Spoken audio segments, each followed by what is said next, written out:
This last part deals with wisdom. Wisdom is the real trick. You can have a lot of knowledge, but if you can't apply it, you don't have wisdom. Wisdom, when we look at it, goes down into what we call the discussion, and that's how you relate what you've got to other things that are relatable to it, how it becomes important in there.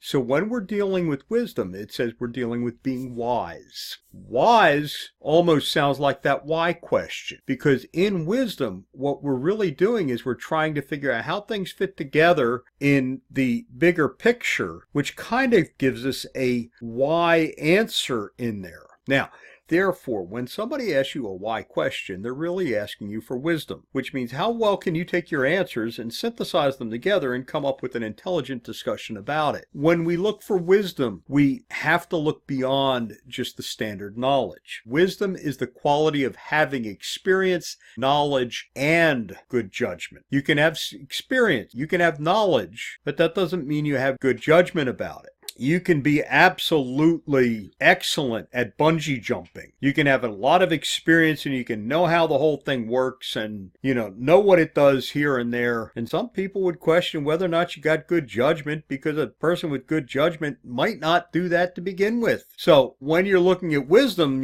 some of us know better than to do things that shouldn't be done. When you're growing up, a lot of times we do things, and when you look back at it, you go, that really wasn't good judgment, therefore it wasn't part of the wisdom. Even though you did get experience out of it and you did get knowledge out of it. The question is, can you take that knowledge and experience and, with good judgment, turn it around? We often refer to wisdom as common sense. And I heard one person say that common sense is not that common. In common sense, we have to know what we're doing and being able to turn it around and look at things with good judgment. Now, since this includes judgment, this goes way beyond knowledge. So when you're looking at wisdom in your thesis is normally where we'd come down and we'd look at the discussion. When you're working on a master's thesis, the discussion is interesting, but it's not that important. When you are looking at a PhD dissertation, the discussion is the entire part of it, because the discussion tells how everything interacts and it gives your wisdom as to whether or not you fully understand the material that you've got, rather than just your knowledge, well, this and this happened. So wisdom, quality of having experience, knowledge, and good judgment, which means you'll be able to understand things and interpret things.